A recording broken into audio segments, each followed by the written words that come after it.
আসসালামু আলাইকুম। Financial mathematics এর অনলাইন লেকচারে সবাইকে স্বাগত। আজকে আমরা ইকুয়েশনস অফ ভ্যালুর আরেকটা এক্সাম্পল সলভ করব। এক্সাম্পলটা হচ্ছে a person বোরোস 1000 at 6% simple interest. She is to repay the debt with 3 equal payment.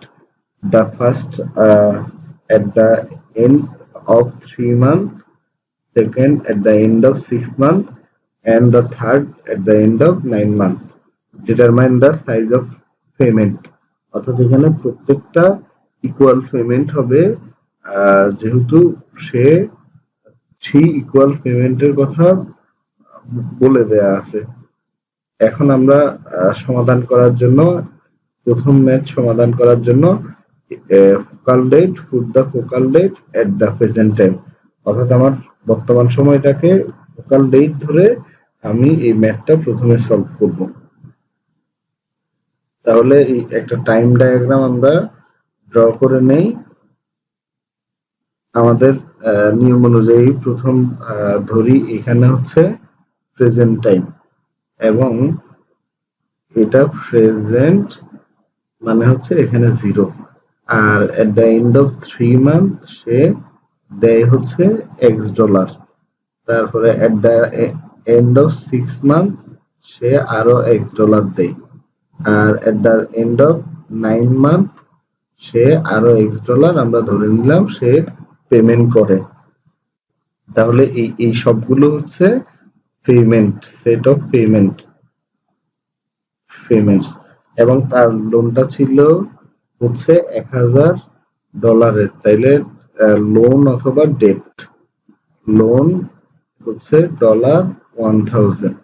এখন আমাদের প্রশ্নটা হচ্ছে ফোকাল ডেটটা এই প্রেজেন্ট ডেটে নিয়ে আসতে হবে, অর্থাৎ প্রত্যেকটাকে এই প্রেজেন্ট ডেটের সাপেক্ষে ধরে আমরা ইকুয়েশন গঠন করব।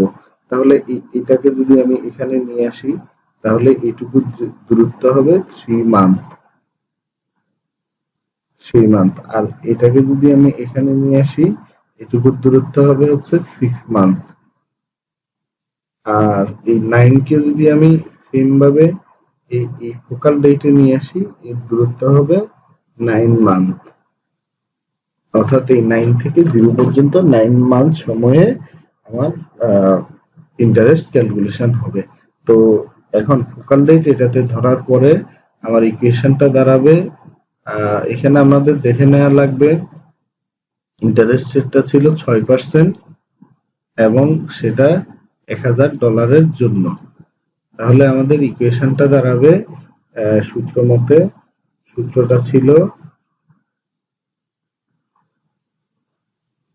ভ্যালু অফ পেমেন্ট ইকুয়াল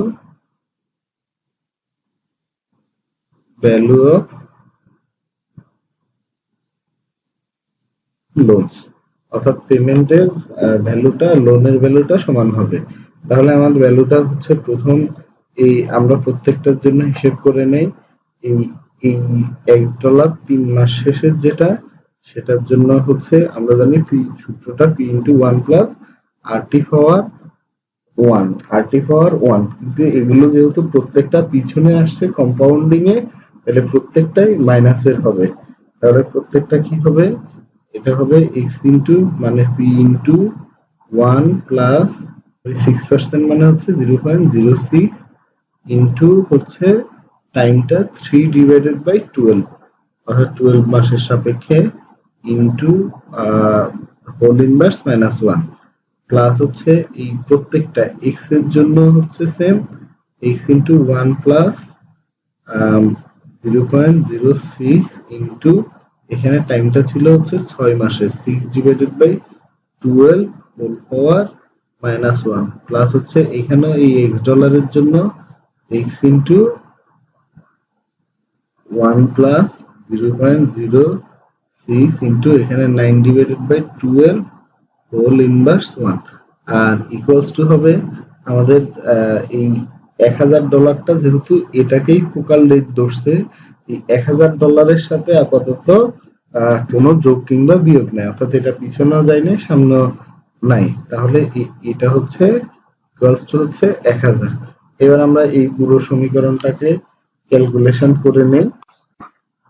এই সমীকরণটার প্রথমটাকে ক্যালকুলেশন করলে হচ্ছে 0.9852216 এক্স প্লাস হচ্ছে পরেরটা সেম ভাবে 0.97087379 এক্স প্লাস হচ্ছে এটাকে ক্যালকুলেশন করে নিলে 9596933780x ইকুয়ালস টু হচ্ছে 1000। ডান পাশেরটা লিখলাম, আর এখানে এই সবগুলো তিনটা যোগ করার পরে হচ্ছে ভ্যালুটা 2.91303326x ইকুয়াল টু হচ্ছে 1000।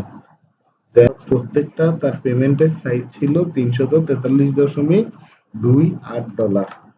এই এবার আমরা একই সমস্যাকে ফোকাল ডেট জাস্ট পিছনে ধরে সমাধান করব। তাহলে ফোকাল ডেট পিছনে ধরার জন্য আমরা আগের মতো আবার টাইম ডায়াগ্রামটা ড্র করে নেই। আমাদের টাইম ডায়াগ্রামটা হবে এরকম,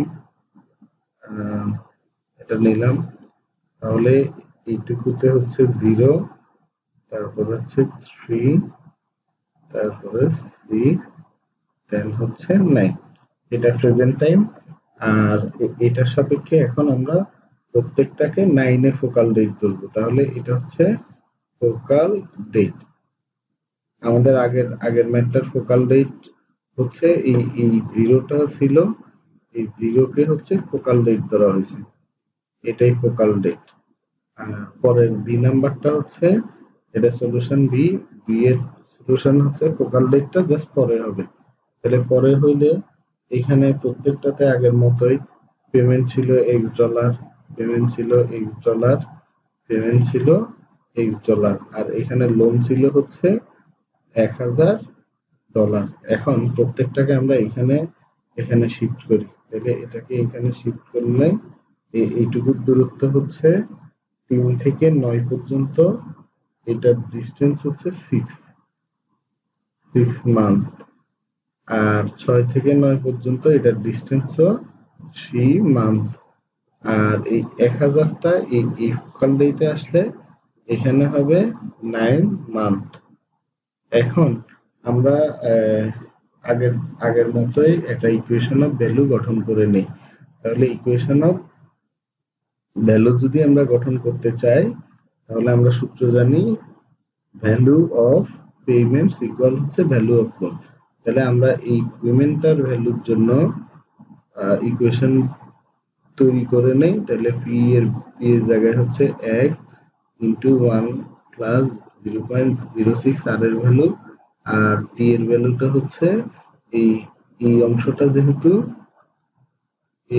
যেহেতু পরে যাবে, অর্থাৎ এটা সামনে যাবে, তাহলে এটা হবে হচ্ছে 6 ডিভাইডেড বাই 12 হোল পাওয়ার 1, ক্লাসের 1 দিলেও চলবে, না দিলেও চলবে। সেম ভাবে এই এক্স ডলারটাও একইভাবে x ইন্টু 1 প্লাস 0.06 ইন্টু হচ্ছে এই এক্স ডলার, এখান থেকে পরবর্তীতে গেলে সেটা হচ্ছে 3 মাসের ডিস্টেন্স, 3 ডিভাইডেড বাই 12 ইন্টু এটার পাওয়ার হইতো 1, আর না দিলেও চলবে। তাহলে এই এক্স ডলারটা যেহেতু ফোকাল ডেটে, অর্থাৎ তাকে নিয়েই কথা হচ্ছে, অর্থাৎ এই এক্স ডলারটা সামনে গেলে ভ্যালু বাড়বে, আর পিছনে গেলে হচ্ছে ভ্যালু কমবে। সামনে গেলে কম্পাউন্ডিং, পিছনে গেলে ডিসকাউন্টিং। তাহলে এই এক্সটা এক্স থাকলো ইকুয়ালস টু হচ্ছে value of payment equal value of loan. তাহলে এই $1000 যেহেতু এখন পিছনে আছে, এই $1000কে আবার সে সামনে এই 9 পর্যন্ত যেতে হবে। তাহলে এর জন্য হবে পি এর ভ্যালু 1000 ইন্টু 1 প্লাস আর এর ভ্যালু হচ্ছে 0.06, টি এর ভ্যালুটা হচ্ছে 9 ডিভাইডেড বাই 12, 9 ডিভাইডেড বাই 12। তাহলে এই সমীকরণটা ক্যালকুলেশন করলেই আমাদের নিম্নে এক্স এর ভ্যালু পাওয়া যাবে। তাহলে প্রথমটা হচ্ছে 1.0 0.015x, পরেরটা হচ্ছে 1.03x, দেন আর এই এক্সট্রা থাকলো ইকুয়াল টু হচ্ছে 1045। 0.00 দিলেও চলবে, না দিলেও চলবে। আর এখানে হচ্ছে 3.04x, এই তিনটার যোগফল ইকুয়াল টু হচ্ছে 145। তাহলে x ইকুয়াল টু হচ্ছে 1045 ডিভাইডেড বাই 3.04, এটা হচ্ছে $343.19। তাহলে এই 3.19টা অ্যাপ্রক্সিমেট আমাদের যে প্রথম ভ্যালু ছিল 343.28, অর্থাৎ এই 2819, এই দুটো ভ্যালু প্রায় কাছাকাছি। 28 এবং 19 দুটো ভ্যালু কাছাকাছি, কারণ আমরা দশমিকের পরে অ্যাপ্রক্সিমেট ভ্যালু নিয়েছি প্রত্যেকটার জন্য। তাহলে এই অ্যাপ্রক্সিমেট ভ্যালুর জন্য হচ্ছে এই দুটো ভ্যালু একটু ডিফারেন্স হয়েছে, কিন্তু নিয়ম অনুযায়ী দুটো ভ্যালু প্রায় কাছাকাছি। ক্লাস এই পর্যন্ত, ধন্যবাদ সবাইকে।